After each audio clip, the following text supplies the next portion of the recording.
उत्तर प्रदेश में road connectivity बेहतर नहीं थी, तब तक उत्तर प्रदेश बहुत पिछड़ा हुआ प्रदेश लगता था। लेकिन पिछले 8-9 सालों में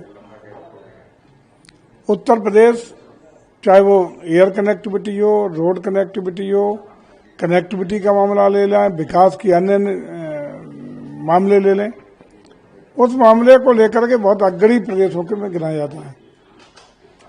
एक्सप्रेस हाईवेज हो, NHAI के द्वारा कनेक्टिविटी हो, और खासकर पूर्वांचल एक्सप्रेस वे और अब गोरखपुर एक्सप्रेस वे को लिंक एक्सप्रेस वे के रूप में कनेक्ट होने के बाद लगभग पूर्वांचल के सभी जिले कनेक्टिविटी के मामले में बहुत ही बेहतर स्थिति में आ गए हैं। अब कुछ ही घंटों में, अब यहां से गोरखपुर हम लोग 3 घंटे में आसानी से अपनी यात्रा को तय कर सकेंगे।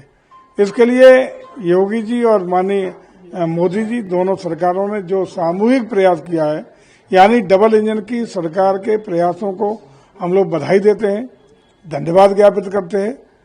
और मुझे लगता है कि नहीं, एक्सप्रेस वे और हाईवेज के कारण उत्तर प्रदेश बहुत तेज गति से एक विकसित प्रदेश, हिंदुस्तान का ग्रोथ इंजन बनने वाला प्रदेश साबित होगा।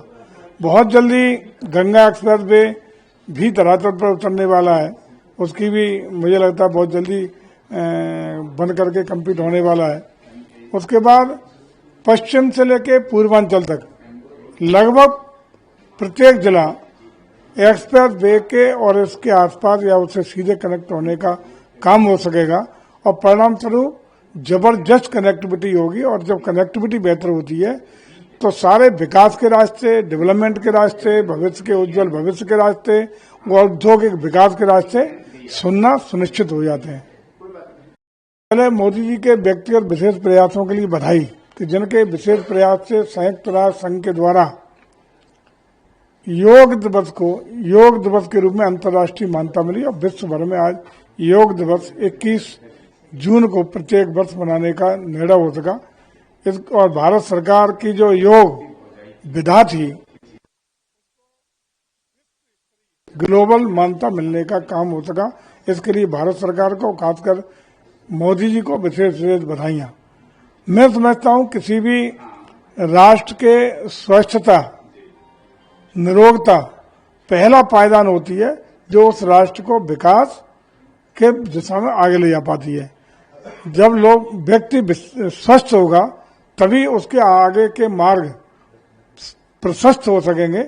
और आज स्वस्थ रहने के लिए योग पहला पायदान है, मजबूत पायदान है और आधार है। कल योग दिवस पर मैं समझता हूं कि बहुत व्यापक स्तर पर उसका एक गांव तक योग पहुंचाने के लिए, एक गांव तक योग कराने के लिए पूरी व्यवस्थाएं देश भर में और खासकर उत्तर प्रदेश में सरकार के द्वारा भी, सामाजिक संगठनों के द्वारा भी, स्वैच्छिक संगठनों के द्वारा भी और सभी जनप्रतिनिधि और आम जनता के सरोकार से जोड़ करके करने का काम किया गया है। और जब योग होगा, योगी ही निरोगी रह सकता है। इसके आधार पर भारत को निरोगी बनाने के लिए, स्वस्थ बनाने के लिए एक बड़ा पायदान, बड़ा योगदान कल के दिन हमें मिलेगा, जिससे लोगों को जीवन में खुशहाली आएगी, जीवन में स्वच्छता आएगी और लोग निरोग रहने में योग का प्रयोग और ज्यादा अपने जीवन में कर सकेंगे। सर, आज योजना का भी उद्घाटन करेंगे सर, कैसे? देखिए, आदरणीय प्रधानमंत्री जी लगातार हर राज्य के समुचित विकास के लिए, उसको विकास की मुख्य धारा में लाने के लिए निरंतरता से प्रयास कर रहे हैं।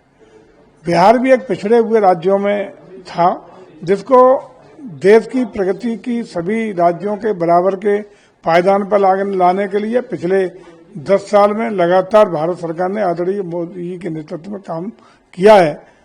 बिहार प्रगति के रास्ते अख्तियार कर रहा है। बिहार विकसित बिहार बनने के लिए आगे बढ़ रहा है।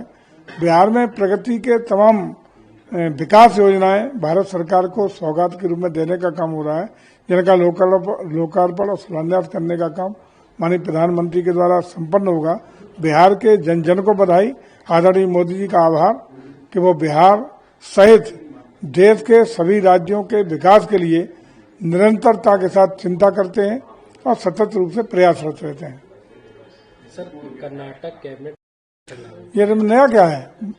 सदैव कांग्रेस तुष्टीकरण का काम करती रही है, सदैव धर्म के आधार पर सनातन को कमजोर करने का काम, आक्रांताओं और विशेष रूप से मुस्लिमों को तवज्जो देकर के समाज में एक अपना अलगाववाद पैदा करने का काम कांग्रेस ने हमेशा किया है और वही वो कर रही है। ये मुस्लिम तुष्टीकरण का सीधा प्रमाण है। सर सपा राष्ट्र जैसे अखिलेश हिस्सा नहीं मिला, वो आवाज उठा रहा है। देखिए, मुझे लगता है कि स्थानांतर नीति बहुत ही पारदर्शिता और गुणवत्ता के साथ लागू की गई, उसका एग्जीक्यूशन भी हुआ है। कतिपय कुछ मामले ऐसे आए हैं जहां कुछ विभागों में जहां इस पर कहीं न कहीं कुछ शिकायत आई हैं, उस पर माननीय मुख्यमंत्री अपना चाबुक चलाने का काम कर रहे हैं और निश्चित रूप से सरकार का प्रयास है, माननीय मुख्यमंत्री का प्रयास है कि गुणवत्ता, पारदर्शिता, मानकानुसार ही स्थानांतर नीति के अनुसार संपन्न हो। इसका काम 15 जून तक किया गया है, धरातल पर उतरा है। कतिपय कुछ मामले हैं जिन पर भी कठोर कार्रवाई करते हुए मुख्यमंत्री ने निर्णय लिया।